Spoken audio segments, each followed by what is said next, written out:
किया बेटे को कुर्बान फ़कद अदना इशारे पर, किया बेटे को कुर्बान फ़कद अदना इशारे पर, न देखा इससे बेहतर बारगाए हक़ में नजराना। हाज़रीन जुमा, बुज़ुर्गों और दोस्तों, नौजवान साथियों, प्यारे अज़ीज़ बच्चों, जुमला सामीन किराम, तमाम तारीफ़, तौसीफ़, किबरियाई और बड़ाई, बुज़ुर्गी, बरतरी खालिक़े कायनात, मालिके दो जहां के लिए है, जो हम सबका खालिक, मालिक, राज़िक़, मुदब्बिर, मुश्किल कुशा, पालनहार है। मोहतरम सामीन किराम,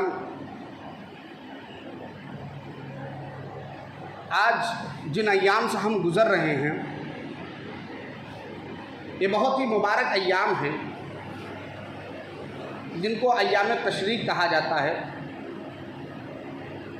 ये भी ज़िक्र व अज़कार के दिन हैं और हुज्जाज के लिए जो हज करने गए हुए हैं, उनके लिए भी ये दिन बड़ा ही अहमियत का हामिल है। और ये पूरे अय्याम तशरीक़ हुज्जाज किराम मिना के मैदान में रुकते हैं और हर दिन जमारात को कंकड़ियाँ मारना होता है और फिर उसके बाद दिन भर ज़िक्र व अज़कार में रहते हैं। ये महीना आने के बाद हम लोगों के ज़हन व दिमाग में जो नाम सबसे ज़्यादा चलता है वो है हज़रत इब्राहीम अलैहिस्सलातु वस्सलाम और उनके बेटे हज़रत इस्माइल अलैहिस्सलातु वस्सलाम। ये दो नाम जहन में गर्दिश करता रहता है। क्यों? क्योंकि कुर्बानी उन्हीं की याद है। तो आज इस मुनासिबत से मैंने खुतबे जुमा का मौजू रखा है, इस्माइल अलैहिस्सलातु वस्सलाम कौन है। हज़रत इस्माइल अलैहिस्सलातु वस्सलाम ये वो हैं कि जो एक नबी हैं और एक नबी के बेटे हैं। इस्माइल अलैहिस्सलातु वस्सलाम वो हैं जिनके वालिद मोहतरम को अल्लाह ने खलीलुल्लाह कहा, तो साथ ही साथ हज़रत इस्माइल अलैहिस्सलातु वस्सलाम को ज़बीउल्लाह कहा। हज़रत इस्माइल अलैहिस्सलातु वस्सलाम वो हैं जो एक नबी तो थे, इनके बाद भी इनकी औलादें जो आईं या इनका जो नस्ब चला, उसमें अंबिया किराम की एक लंबी फहरिस्त है। और ख़ुद हमारे नबी आखिरुज़्ज़मा जनाब मोहम्मद मुस्तफ़ा सल्लल्लाहु अलैहि वसल्लम का जब शिजरा पढ़ेंगे, उनके ख़ानदान का ज़िक्र पीछे पढ़ते जाएंगे तो अल्लाह के नबी सल्लल्लाहु अलैहि वसल्लम का ताल्लुक़ भी इनसे है। ये है हज़रत इस्माइल अलैहिस्सलातु वस्सलाम। इस्माइल अलैहिस्सलातु वस्सलाम हज़रत इब्राहीम अलैहिस्सलातु वस्सलाम के बुढ़ापे की उम्र में पैदा हुए। जब 86 साल के हज़रत इब्राहीम अलैहिस्सलातु वस्सलाम थे, तब इनकी पैदाइश हुई। इनके माँ का नाम हाजरा है और बचपन में ही बाप से दूर हो गए। मक्का के बियाबो गिया मैदान में इनका बचपन गुजरा, फिर उसके बाद जवानी गुजरी। और ये वो हैं कि जिनके हाथ से बैतुल्ला यानी काबा शरीफ की तामीर हुई। तो आइए इनका हम आज कुछ तज़किरा सुनते हैं। पहले ये जान लें कि हज़रत इस्माइल अलैहिस्सलातु वस्सलाम की माँ कौन है, वो किनकी बेटी है, और इसी तरीके से हज़रत इब्राहीम अलैहिस्सलातु वस्सलाम को उनसे मुलाकात कब हुई। बुखारी की एक हदीस है 3358 नंबर की। हज़रत इब्राहीम अलैहिस्सलातु वस्सलाम ने अपनी ज़िंदगी के अंदर 3 झूठ बोले। जिसको झूठ नहीं कहा जाएगा बल्कि तौरिया कहा जाएगा, बज़ाहिर देखने में झूठ है, लेकिन जब उसके माने मफ़ाहिम देखेंगे तो झूठ नहीं है। पहली मर्तबा जब बुत को तोड़ा तो पूछा गया कि इब्राहिम हमारे बुत को तुमने क्यों तोड़ दिया? तो उन्होंने कहा कि मैंने नहीं बल्कि इनके बड़े ने तोड़ा, क्योंकि तमाम छोटे बुतों को छोड़ दिया था, बड़े को बाकी रखा था।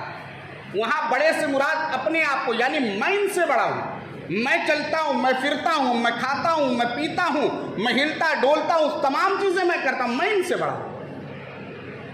और उसके बाद एक झूठ, जब उनके बाप ने कहा कि इब्राहिम क्या तुम मेरे साथ मेले में नहीं चलोगे? तो इन्होंने कहा कि अना सकीम, मैं बीमार हूँ। ये वाक़ईतन बीमार नहीं, बल्कि हज़रत इब्राहिम अलैहिस्सलाम का दिल बीमार था। बुत परस्ती को देखकर, शिर्क को देखकर, अपने बाप की गुमराही देखकर, कौम वालों की गुमराही देखकर, एक खुदा को छोड़ने की वजह से उनका दिल बीमार पड़ा हुआ था कि ये लोग ऐसा क्यों कर रहे हैं। और तीसरी बात, जब आप हिजरत करके एक सफ़र में थे, हिजरत के, तो आप रास्ते में एक ऐसी जगह से गुजरते हैं जहाँ एक जालिम बादशाह की हुकूमत है। उसको किसी ने खबर दिया कि बादशाह सलामत, आपके इस राज्य में एक आदमी आया जिसके साथ एक औरत है, बहुत ही खूबसूरत है। कहा जाओ ले आओ। आते हैं, हज़रत इब्राहिम अलैहिस्सलाम से पूछते हैं कि कौन है? कहते हैं कि मेरी बहन है। थी कौन? हज़रत सारा रज़ी अल्लाह ताला, उनकी बीवी है ना। उन्होंने कहा ये मेरी बहन है। उसके बाद वो खेमे के अंदर जाते हैं और अपनी बीवी हज़रत सारा रज़ी अल्लाह ताला अन्हा से कहते हैं कि इस रुए ज़मीन पर मेरे और तुम्हारे अलावा कोई मोमिन नहीं है, एक अल्लाह की इबादत करने वाला इस ज़मीन पर नहीं है। बाहर कुछ लोग आए हुए थे, वो पूछ रहे थे, तो मैंने कहा कि तुम मेरी बहन हो, और क्योंकि हमारा तुम्हारा ताल्लुक़ ईमान से, एक अल्लाह से जुड़ा हुआ है, इस हिसाब से हम एक दूसरे के बहन हैं। यानी दुनिया के अंदर जितने मोमिन लोग वो एक दूसरे के भाई बहन। और याद रखना कि जब तुम बादशाह की सलामत के दरबार में जाना तो वहाँ पर यही चीज़ तुम जाहिर करना। बहरहाल जब वो आती हैं, बादशाह सलामत उनको देखता है, खूबसूरती का दीवाना हो गया। उसके बाद वो हाथ बढ़ाता है गंदी नज़र से, कुछ गलत करना चाहता है। एक आबिदा हैं, एक मोमिना हैं, और शौहर भी एक नबी हैं, और वो भी मोमिन हैं, एक अल्लाह से जुड़े हुए हैं। और हज़रत इब्राहिम अलैहिस्सलाम इधर नमाज़ पढ़ रहे हैं, दुआ कर रहे हैं, और उधर वो जैसे ही हाथ बढ़ाता है ज़मीन में धंस जाता है। उसके बाद वो फ़ौरन कहने लगता है कि अल्लाह से दुआ कर दो, मैं तुम्हें कोई नुकसान नहीं पहुँचाऊँगा। वो अल्लाह से दुआ करते फिर ठीक हो जाता है। फिर उसके बाद दूसरी बार फिर हाथ बढ़ा देता है, फिर वो ज़मीन में धंस जाता है। उसके बाद क्या हुआ? फिर वही गिरिया वजारी, अल्लाह से दुआ कर दो, मैं ठीक हो जाऊँ, मैं अब ये काम नहीं करूँगा। सही हो जाता है दुआ करने पर। फिर उसके बाद तीसरी मरतबा फिर बढ़ा देता है। उसके बाद फिर ज़मीन में जैसे धंसा, फिर कहता है कि अल्लाह की कसम मैं अब तुम्हारे साथ कुछ नहीं करूँगा, अल्लाह से दुआ कर दो। और अल्लाह से दुआ करती है, उसके बाद वो ठीक हो जाता है। फिर क्या होता है? अपने वज़रा से कहता है, अपने दरबारियों से कहता है कि तुम किस शैतान को मेरे पास ले आए हो? ये कोई जादूगर है बड़ा, ऐसा करो इसे वापस भेज दो। लेकिन उसके दिल में ख्याल था कि ये कोई नेक है, कोई नेक है। उसने अपनी बेटी को कहा कि ले जाओ। और तावारीख मिलते हैं कि वो उसके दरबार में वो रहने वाली लड़की थी, उनको भेज दिया। लेकिन ज़्यादातर लोग ये कहते हैं कि उसकी बेटी थी। अपनी बेटी को कहा कि ले जाओ उनको, ये आपकी खिदमत करेंगे। वो कौन थी? हज़रत हाजरा रज़ी अल्लाह ताला। यहाँ वो आती, उनको लेती है साथ में, फिर आती वहीं पर जहाँ पर हज़रत इब्राहिम अलैहिस्सलाम को छोड़ कर गई थी। उसके बाद आती तो देखती वो नमाज की हालत में अल्लाह से दुआएं कर रही। फिर उसके बाद क्या हुआ? हज़रत सारा रज़ी अल्लाह ताला अन्हा के बत्न में से कोई औलाद नहीं हुई थी, तो उन्होंने इजाज़त दी कि इनसे निकाह कर लिया। जब निकाह हो गया उनसे, तो अल्लाह रब्बुल इज़्ज़त ने उन्हें बशारत दी। किस चीज़ की बशारत दे दी? बशारत दी बच्चे की। और दुआ क्या कर रहे थे हज़रत इब्राहिम अलैहिस्सलाम? बार बार हज़रत इब्राहीम अलैहिस्सलाम दुआ करते थे। क्या दुआ करते थे? रब्बी हबली मिनस सालिहीन, अल्लाह मुझे तू नेकोकार लड़का औलाद अता फरमा। क्या? रब्बी हबली मिनस सालिहीन। औलाद मांगने का तरीका इस आयत के अंदर बतलाया गया कि हम अल्लाह से दुआ करें, औलाद मांगे, वो तरीका क्या होना चाहिए, मनहज क्या होना चाहिए, किस अंदाज में मांगना चाहिए। हम और आप सिर्फ और सिर्फ लफ्ज़ लाते हैं, बेटियां बहुत हो गई, अल्लाह एक लड़का दे दे, या इसी तरीके से बेटियां भी नहीं है, बेटे भी नहीं है, उसके बाद हाथ उठते अल्लाह मुझे एक लड़का दे दे, अल्लाह मुझे औलाद दे, लड़का दे दे। मांगना क्या है? रब्बी हबली मिनस सालिहीन, अल्लाह जो भी औलाद दे वो नेक और सालेह हो, चाहे लड़की हो या लड़का, वो नेक और सालेह हो। हमें ये दुआ करना चाहिए, लेकिन हमारी दुआएं ये नहीं। अर्श वाले ने जवाब दिया, फबश्शरनाहु बिग़ुलामिन हलीम, क्या इब्राहिम हम आपको एक बुर्दबार बेटे की बशारत देते हैं। अब सवाल एक यहाँ पर ये, इधर दुआ में क्या है? अल्लाह मुझे तू नेक लड़का या नेक औलाद दे, और जवाब आ रहा है फबश्शरनाहु बिग़ुलामिन हलीम। अल्लाह ये नहीं कह रहा मैं तुम्हें बशारत देता हूँ एक नेक बेटे की, एक नेक औलाद की, नहीं, बल्कि मैं तुम्हें बशारत दे रहा हूँ बुर्दबार बेटे की। क्यों? अल्लाह जानता था कि इब्राहिम को जैसे मैंने आजमाइश में डाला, उनसे मैंने बहुत सारे काम लिए, उनके बेटे से भी ये लेना है। वो अगर नेक होगा तो नहीं काम बनेगा, बल्कि वो नेक होने के साथ साथ हलीम हो, बर्दाश्त करने वाला, बुर्दबार हो, कि जब मुसीबतें आ जाए तो उसके दबाव में बहे ना, उसके दबाव में बिखरे ना, बल्कि निखर जाए। इस वजह से अल्लाह ने कहा कि मैं तुम्हें बुर्दबार बेटे की बशारत देता हूँ। बेटा हो गया, बेटा होने के बाद हज़रत इस्माइल अलैहिस्सलाम की पैदाइश हो जाती है, तो अल्लाह का शुक्रिया अदा करते कौन? हज़रत इब्राहीम अलैहिस्सलाम। एक दर्स क्या मिला? क्या औलाद मिलने पर अल्लाह का शुक्रिया अदा कीजिए। कुरान की आयत उठाइए, अल्लाह रब्बुल इज़्ज़त सूरह इब्राहीम आयत नंबर 39 में फरमाता है, अल्हम्दुलिल्लाहिल्लज़ी वहब ली अलल किबर इस्माइल व इसहाक। तमाम तारीफ़ें अल्लाह के लिए है जिसने मुझे इस्माइल और इसहाक को अता किया। पता लगा? एक शुक्रिया का कलमा अदा किया। हमें और आपको भी औलादें मिलने के बाद अल्लाह का शुक्र करना चाहिए कि अल्हम्दुलिल्लाह अल्लाह ने मुझे औलाद से नवाजा।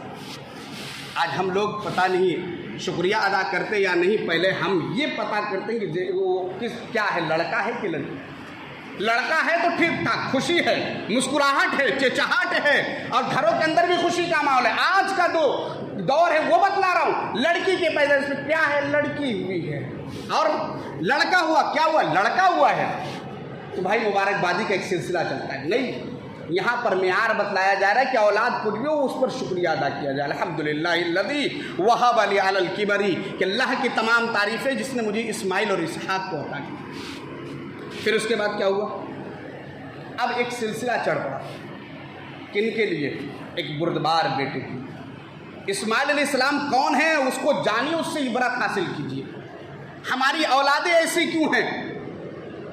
आज हम ये कहते हैं कि काश हमारा बेटा भी इस्माइल जैसा होता, काश मेरा बेटा भी फला जैसे होता। लेकिन इस्माइल जैसे बेटे होने के लिए बाप इब्राहिम जैसा होना चाहिए। बाप नाकारा निकम्मा नहीं होना चाहिए कि अल्लाह के फरमान क्या है नहीं मालूम, नबी के फरमुदात क्या है नहीं मालूम। हमें नबी के फरमान से मतलब नहीं, अल्लाह के कलाम से मतलब नहीं, और हम ख्वाहिश ही रखते हैं कि हमें नेक बेटा हो जाए, नमाजें पढ़ ले, रोज़ा रख ले, कुरान की तिलावत कर ले, अल्लाह को खुश कर ले, फिर दुआ करते रहिए इस्माइल जैसा बेटा हो। अल्लाह देगा भी, लेकिन शर्त है पहले तुम मोमिन बनो। शर्त है पहले ईमान वाले बन जाओ, कलामुल्लाह वाले बन जाओ, हदीस रसूल वाले बन जाओ, तब अल्लाह रब्बुल इज़्ज़त तुम्हें वो मकाम मर्तबा अता फरमाएगा जो इस्माइल को अता किया है। अभी हुक्म होता है कि अपनी बीवी और बच्चों को लेकर जाइए, बेआबो गया वादी में रख दीजिए, जहाँ पानी का इंतज़ाम नहीं, जहाँ रहने के लिए इंतज़ाम नहीं। किनको कहा गया? इस्माइल अलैहिस्सलाम को लेकर जाने के लिए कहा। ज़रा गौर कीजिए उस दौर को। और ये छोड़ा क्यों था मालूम है? हज़रत इस्माइल अलैहिस्सलाम और हज़रत हाजरा रज़ियल्लाहु ताला अन्हा, ये दोनों को छोड़ा क्यों था? अल्लाह रब्बुल इज़्ज़त की एक मसलहत तो पहले से थी कि वहाँ पर आबाद करेंगे, वहाँ पर अल्लाह का नाम लिया जाएगा। क्यों? इसलिए कि वहाँ काबतुल्लाह बैतुल्लाह है, वहाँ पर जो नूह अलैहिस्सलाम के कौम पर जो अजाब आया था, तो पानी की बहाव की वजह से काबा ढह गया था। फिर अल्लाह ने एक हवा चलाई, हवा चलाने की वजह से जब वहाँ से रेत हटे तो वो काबा का वो ढांचा जाहिर हुआ, वो टीला नुमा जाहिर हुआ, पता लगा कि यहाँ पर काबा था। हज़रत हाजरा और हज़रत सारा रज़ियल्लाहु ताला अन्हुमा के यहाँ बड़ी तूतू मैं होने लगी। उनके यहाँ झगड़ा शुरू हो गया था, और झगड़ा शुरू किससे हुआ था? मेरे बतन से बेटा पैदा न हुआ, इसके बतन से कैसे हुआ? तो पता लगा ये सौतन की लड़ाई नई नहीं है, बहुत पुरानी है। नबी सल्लल्लाहु अलैहि वसल्लम की बीवियों के दरमियान भी झगड़ा होता था, ताना तरीज़ी होती थी, लेकिन उसको तूल नहीं दिया जाता था। उसको तूल देकर उससे नफ़रत कर कर बैठ नहीं जाया जाता था, बल्कि गलती का एहसास होता तो माफ़ी मांगा जाता था। अल्लाह ने हुक्म दिया, ले जाइए, छोड़ दीजिए। अब वहाँ पर छोड़ दिया गया। उसके बाद क्या हुआ? बुखारी की एक हदीस देखिए, अब्दुल्ला बिन अब्बास रज़ियल्लाहु ताला अन्हु हदीस के रावी हैं, और हदीस नंबर 3365 नंबर की। हज़रत इब्राहीम अलैहिस्सलाम लेकर चले, चंद खजूरें हैं और फिर पानी एक मशकीज़े में, चमड़े का मशकीज़ा होता था, लेकर गए। उसके बाद जहाँ काबा है आज, उस ज़माने में ऐसा आलीशान और इसी तरीके आलीशान शहर नहीं था, वो आलीशान बिल्डिंगें नहीं थी, बल्कि जंगल नुमा था। लोग जाते होते नहीं थे वहाँ पर, पानी का इंतज़ाम नहीं था, बल्कि जंगल नुमा। जहाँ काबा है उस जगह पर उस काबा से उसका जो टीला था वहाँ से कुछ साया बना हुआ था। आबे ज़मज़म का कुआं आज हमने नहीं देखा है, वो तहखाने में है। उसके जो जहाँ पर काबा, जहाँ पर आज तवाफ़ किया जाता है, उसके नीचे जगह है, वहाँ पर ज़मज़म का वो कुआं है। उस जगह पर लेटा दिया गया, और वहीं पर हज़रत इब्राहीम इस्माइल अलैहिस्सलाम की एड़ियाँ रगड़ी, वहाँ पर ला कर रख दिए। उसके बाद जब हज़रत इब्राहीम अलैहिस्सलाम को हुक्म हुआ था आप वापस चले आएंगे, आप रुकेंगे नहीं। ज़रा गौर कीजिए, इस्माइल कौन है, किन तकलीफ़ों से गुजरे हैं। यहाँ पर जैसे ही छोड़कर वापस जा रहे हैं, बीवी भी पीछे पीछे लग गई। हज़रत इब्राहीम अलैहिस्सलाम कुछ जवाब नहीं दे रहे हैं, वो बार बार पूछ रही, कहाँ जा रहे हैं, क्यों छोड़कर जा रहे हैं, किसके भरोसे पर छोड़कर जा रहे हैं। तेज़ी के साथ चलने की, इब्राहीम अलैहिस्सलाम भी तेज़ी के साथ चलने लगे। बाज़ रिवायतों के अंदर आता है कि वो दौड़ने लगी, तो हज़रत इब्राहीम अलैहिस्सलाम भी दौड़ने लगे। उसके बाद उन्होंने हार मान के कहा, अल्लाहु अमरका बिहाज़ा, क्या अल्लाह का ये हुक्म हुआ है कि मुझे छोड़ कर जाओ? उन्होंने जवाब नहीं दिया, बल्कि सर हिलाया, हाँ अल्लाह का हुक्म हुआ है कि तुम्हें यहाँ पर छोड़ के जाया जाए। उसके बाद वहीं पर उनके कदम रुक जाते हैं और कहती हैं कि अगर अल्लाह का हुक्म है, अल्लाह मुझे ज़ाया नहीं करेगा। अपने बेटे की इस्माइल के पास वापस आती हैं, देख रेख करती हैं, खजूर खा रही हैं, पानी पी रही, ख़त्म हो गए। अब इसी तरीके से पिस्तान में दूध भी नहीं बचे, दिन गुजरता गया। इस्माइल अभी नन्हे बच्चे हैं, शेरखार बच्चे हैं, दूध पीते बच्चे हैं, वो कहाँ पानी की प्यास को बर्दाश्त कर पाएंगे। गला सूखने लगा, माँ के सीने में दूध भी नहीं है। इस्माइल वो हैं जिन्होंने इतनी तकलीफ़ें बर्दाश्त की हैं, पैर पटक रहे हैं, पैर रगड़ रहे हैं। माँ की ममता अल्लाह अल्लाह, माँ की ममता अल्लाह अल्लाह। वो उठती हैं, ज़रा दौड़ने लगती हैं और देखना चाहती हैं कि कोई मिल जाए जिससे मैं कुछ पानी मांग लूँ, लेकिन कोई गुजरने वाला नहीं था, वो एक आम रास्ता नहीं था। इस्माइल इधर तड़प रही हैं, सफ़ा की पहाड़ी पर जाती हैं, वहाँ से देखती हैं, कोई देखने वाला नहीं है। दौड़कर वापस फिर अपने बेटे के पास आ रही हैं, देखती हैं बेटा सही है। फिर उसके बाद वापस मरवा की तरफ जा रही हैं, फिर उसके बाद वहाँ से भी कोई नज़र नहीं आया, वापस फिर बेटे के पास आती हैं। इसी तरीके से 7 चक्कर लगाती हैं। उसके बाद क्या होता है, बेटा अभी भी तड़प रहा है। एक फरिश्ता आता है, मरवा की पहाड़ी पर है। फिर उसके बाद वो मरवा की पहाड़ी पर है, एक आवाज़ आती है, वो आवाज़ सुनने लगती है कि लग रहा है कोई आ गया मदद के लिए। उसके बाद वहाँ पर जहाँ पर एड़ियाँ रगड़ रही थी हज़रत इस्माइल अलैहिस्सलाम की, वहाँ पर फरिश्ते ने पर मारा या पैर मारा, दोनों रिवायतें आती हैं, पर मारा या पैर मारा, और वहाँ से चश्मा फूट पड़ा। वो जैसे देखती हैं फूले नहीं समाती, फ़ौरन वो आती हैं और उसके बाद उनको पानी पिलाती हैं, और उसके बाद जमजम जमजम कहकर उसको मेड़ बांध देती हैं। जमजम कहते हैं इब्रानी ज़बान में रुक जा, ठहर जा, और उस पानी का नाम ता क़यामत तक के लिए जमजम पड़ गया। अल्लाह के नबी ने एक मौके पर कहा था कि अल्लाह रब्बुल इज़्ज़त रहम फरमाए माई हाजरा रज़ियल्लाहु ताला अन्हा पर, कि उन्होंने अगर उस जमजम के पानी को, उस पानी को अगर जमजम कहते हुए मेड़ा ना बांधी होती, तो वो पूरी दुनिया के अंदर बहता हुआ एक चश्मा हो जाता, पूरी दुनिया के अंदर वो बहता। लेकिन अल्लाह रहम फरमाए, उन्होंने उसको मेड़ बांधा, आज वो कुएं की शक्ल में हो गया। ये इस्माइल की ज़िंदगी है। आज कौन तकलीफ़ें बर्दाश्त कर रहा है? हमारे बच्चों को हमारे जेब के कम पैसे बर्दाश्त नहीं है। हमारे बच्चों को आज एक आला कंडीशन का मोबाइल ना दिया जाए तो वो बर्दाश्त नहीं है। आज हमारे बच्चे को एक उम्दा किस्म का बिछौना ना दिया जाए वो बर्दाश्त नहीं है। हमारे बच्चों को आज एक उम्दा किस्म की गाड़ी ना दी जाए या एक उम्दा किस्म की साइकिल ना दी जाए वो बर्दाश्त नहीं है। लेकिन ज़रा कुर्बान जाइए हज़रत इस्माइल अलैहिस्सलाम पर, जिन्होंने इतनी तकलीफ़ें बर्दाश्त की। मक्का के चटियल मैदान पर रातें गुजारी हैं। वहाँ पर जो रातें गुजारी कोई साथ में नहीं था, सिर्फ माँ थी। कितनी जानवर रहे होंगे, कितनी मुसीबतों का सामना किया होगा, कितनी हवाएं ऐसी चली होंगी कि जब वहाँ की रेत जो है, वहाँ की जो और चीज़ें होंगी, कितने थपेड़े उनको लगे होंगे, लेकिन उनकी माँ ने कभी लफ्ज़ उफ नहीं कहा, बल्कि यही कहती रही अल्लाह रब्बुल इज़्ज़त हामी व नासिर। ये इस्माइल अलैहिस्सलाम, तब अल्लाह ने उन्हें इतना मुकाम व मर्तबा दिया। क़यामत तक के लिए अल्लाह ने उनके ज़िक्र खैर को बाकी रख दिया कुरान के अंदर, और इसी तरीके से कुर्बानी की शक्ल में। पता क्या लगा कि जब मेहनत करोगे तभी फल पाओगे।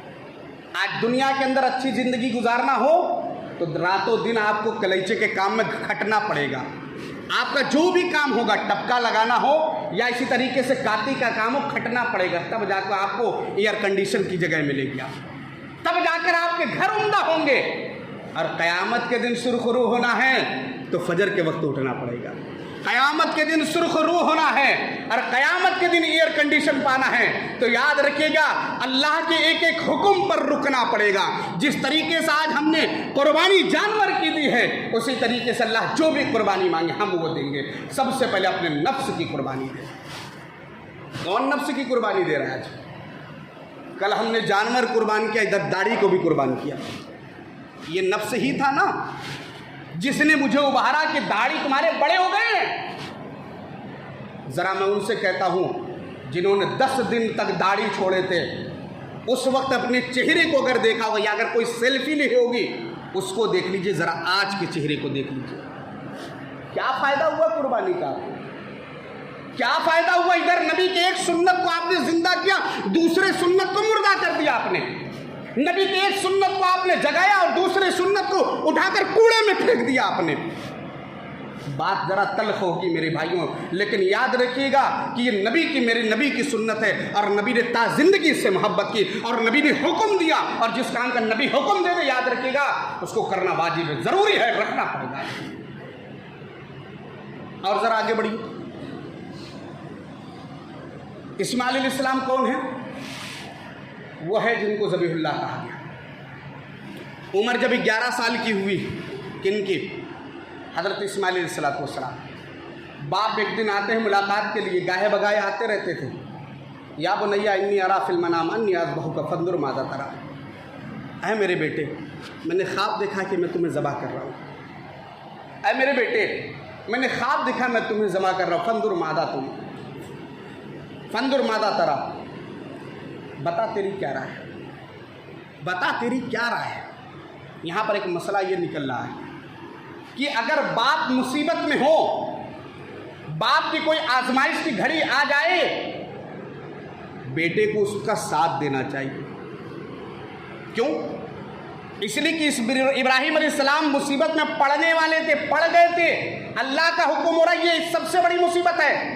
मुसीबत उस माने में नहीं जो आज हम लोग समझ, अल्लाह का हुक्म कैसे छोड़ दे, कैसे टाल मटोल कर। अब बेटे को कहा तो आज ये दर्स मिल रहा है कि ये तमाम जो उम्मत मुस्लिमा है, उम्मत मोहम्मद या इब्राहिम अलैहिस्सलाम इस्माइल अलैहिस्सलाम से दर्स हासिल करो। अगर बाप मुसीबत में हो तो हमें उसका साथ देना है। लेकिन आज बाप खटिया पे पड़ जा रहा है, मरने के कगार पर हो जा रहा है, लेकिन जो बेटा नाराज़गी में छोड़कर चला जाए उसके करीब आना गवारा नहीं करता है। जब मर जाता है, इंतकाल की खबर जाती, तब रोना धोना उनका शुरू होता है। हाय मेरे अब्बा, हाय मेरे ये, मेरे वो, ये सब नाकारा और निकम्मे लोग। दर्स हासिल क्या कहा? या बुनैया, एक दर्स ये में भी मिला कि बाप भी बेटे की इज्जत करेगा, बाप भी बेटे से मशवरा करेगा। कोई नेकी का काम हो मशवरा करेगा क्या मेरे बेटे, और अंदाज भी कितना निराला होना चाहिए, है मेरे बेटे। ये नहीं कि आप कुछ भी बेटे को करें मेरा बेटा मैं चाहे, एक अंदाज प्यारा होना चाहिए। ऐ मेरे बेटे, या आप जो भी लाल पीला या जो भी उसका नाम मारे मोहब्बत में रखे, आप वो कह सकते। अगर ऐसा हुआ तो जवाब कैसा आएगा? जवाब यह आएगा, या अबति फअल मा तुमर सतजिदुनी इंशाअल्लाहु मिनस साबिरीन। अरे मेरे अब्बा जान, जो आपको परेशानी है, आपको जो हुक्म मिला आप कर गुजरिए, इंशाअल्लाह मुझे सब्र साकिर वाले में से करें। जब ऐसा होगा तब जवाब ऐसा आएगा। क्या हुआ? जवाब मिला, उसके बाद तैयार हो गए। आज भी वो जगह सऊदी के अंदर मौजूद है, मक्के के अंदर मौजूद है, जहाँ पर इस्माइल अलैहिस्सलाम को ले जाकर लेटाया गया था। एक पहाड़ पर आप कभी जाएंगे मक्के के अंदर, एक पहाड़ पर बड़ा सा पत्थर गाड़ा हुआ है। लोग बतलाते हैं कि ये वो जगह है जहाँ पर इस्माइल अलैहिस्सलाम को लेटाया गया था। वो मीना के मैदान के पास है, मीना के पास नहीं है, बिल्कुल एकदम। उसके बाद क्या हुआ? अल्लाह रब्बुल इज़्ज़त ने आवाज़ दी। क्या आवाज़ दी? कुरान के अंदर उसका बड़ा ही उम्दा नक्शा खींचा गया है। सूरह साफ़ात आयत नंबर 103 में, फलम्मा अस्लमा वतल्लहु लिलजबीन वनादैनाहु अन या इब्राहीम क़द सद्दक़्ता रुया इन्ना कज़ालिका नज़्ज़िल मुहसिनीन। कि अल्लाह रब्बुल इज़्ज़त आवाज़ दे रहा है कि जब दोनों तैयार हो गए, दोनों चल पड़े।